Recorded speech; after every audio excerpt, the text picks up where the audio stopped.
papel do gestor público. A minha ideia agora é abordar as principais atividades que o gestor público deve exercer, né, principalmente junto à sua equipe.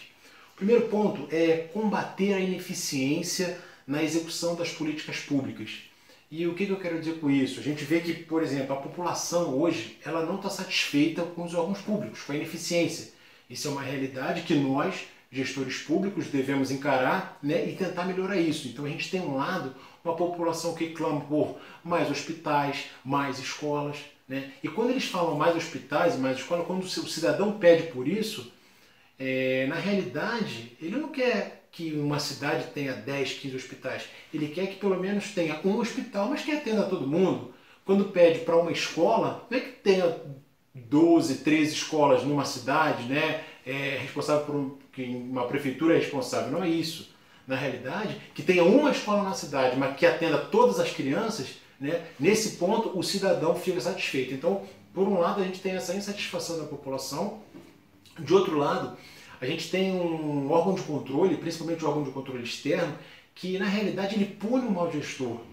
Em que pese isso não ser muito divulgado na mídia, nós que acompanhamos, pelo menos na esfera federal, mais de 500 servidores perdem os cargos públicos por ano, em média, por motivo de corrupção, né? Isso, apesar de não ser tão divulgado, de fato acontece. E no meio disso tudo está o gestor público, que de fato quer exercer um bom trabalho. Pela minha experiência, né, de palestras, discursos ministrados, né, tanto na esfera federal, estadual, municipal, eu posso ver que o gestor ele quer trabalhar, ele quer acertar, as equipes querem de fato entregar alguma coisa boa para a população.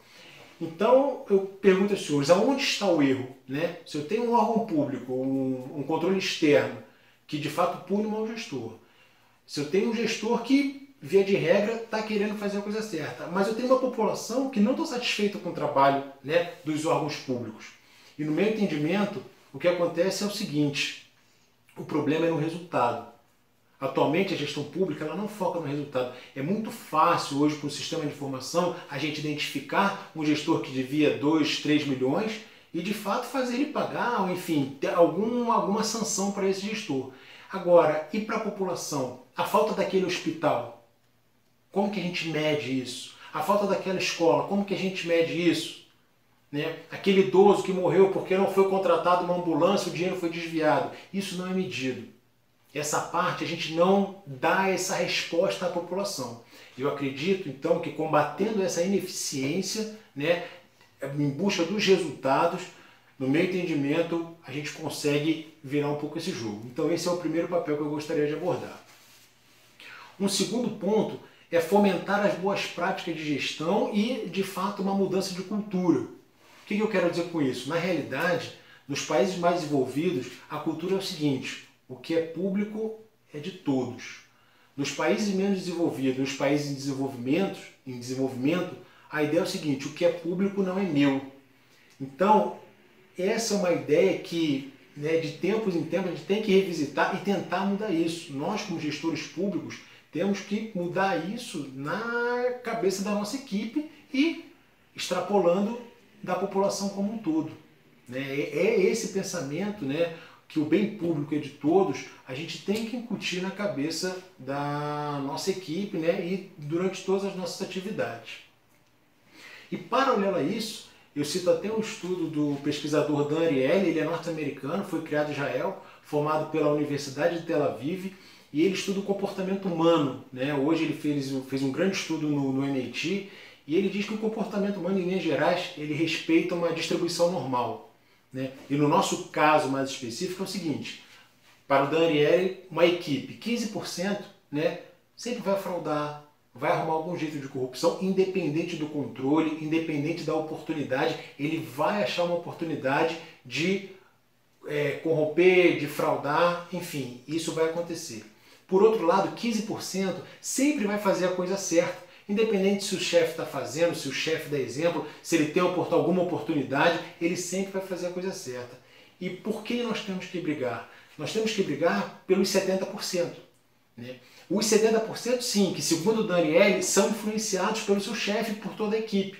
Então, se eu tenho um chefe que diz que tem que bem gastar o recurso público, mas na realidade ele também ele ajuda algum tipo de desvio, esse gestor público ele tende, né, a também corromper, ele tende, né, a cometer atos de corrupção. Então cabe a gente sempre nesse ponto dar o exemplo. E no caso dos maus gestores, identificar, fazer as sanções disciplinares e de fato que o camarada perca o seu cargo público. Então isso a gente tem que ficar bem em mente também de fomentar as boas práticas de gestão. Um terceiro ponto que eu gosto também de abordar é o gestor público, ele tem que assumir a responsabilidade pelas suas ações. Um outro autor também, chamado Nassim Taleb, ele fala que os gestores têm que colocar sua pele em risco. E o que ele quer dizer com isso? Que o gestor, quando toma uma ação, se essa ação é positiva ou negativa, ele de fato tem que responder por isso. E ele busca lá atrás, né, no curso de engenharia, muitas vezes a gente estuda a história, né, da engenharia como um todo, e um dos melhores engenheiros citados são os engenheiros da época do Império Romano. Os engenheiros romanos daquela época são bem citados, inclusive até hoje a gente é possível encontrar na Europa construções daquela época. E um dos motivos, né, que citam que até hoje essas eram as melhores construções, eram os melhores engenheiros, porque quando acabava de construir, sei lá, uma ponte, um aqueduto, por exemplo, o engenheiro e a equipe toda daquela obra deveria morar próximo à ponte ou inclusive debaixo da ponte. Daí que também vem essa expressão. E aí, segundo Nassim Taleb, a preocupação dele em fazer um bom trabalho era muito maior. Hoje em dia a gente não vê isso, infelizmente. Tem um caso que eu posso citar aqui, que é um caso público e notório no Brasil, que é a ciclovia Tim Maia, no Rio de Janeiro, ali na Avenida Niemeyer, que já caiu 2 ou 3 vezes e os gestores de fato não foram punidos. A população está sofrendo porque até hoje a via está interditada e quem foi o responsável pelaquela construção não teve, pelo menos o que a mídia divulgou, nenhum tipo de sanção. Então eu gosto também de levantar esse ponto sobre a responsabilidade das ações. E por fim, o quarto ponto que eu levanto do papel dos gestores públicos é o alinhamento com os tribunais de contas, né? O alinhamento com os órgãos de controle. Então muitas vezes a gente pode até discordar do entendimento do Tribunal de Contas da União, do Estado ou do município, mas eles são os nossos tomadores de contas, né? Nós temos os caminhos legais para recorrer, né? Nós temos os caminhos legais para até tentar mudar o entendimento dos tribunais de contas, mas enquanto aquele entendimento prevalecer, cabe a gente seguir esse entendimento. Em algumas situações, muitos alunos me perguntam, professor, mas eu sigo o Tribunal de Contas ou a assessoria jurídica? Né? No caso da União é a AGU, né? Mas a gente tem as assessorias jurídicas estaduais e municipais. E eu, muitas vezes, né, dependendo, quando tanto o Tribunal de Contas como as assessorias jurídicas vão para o mesmo entendimento, é muito mais fácil para o gestor. A gente alinha os entendimentos e segue aquela ideia. O problema é quando o Tribunal de Contas fala uma coisa e as assessorias jurídicas falam outra. E o gestor segue o quê? Né? Via de regra, eu sigo o Tribunal de Contas. Por quê? Porque eles são meus tomadores de conta. As assessorias jurídicas, ok, são meus advogados, né, e vão me defender em caso aconteça algum problema, né, com algum processo administrativo. Entretanto, quem me aplica multa, né, são os meus tomadores de conta.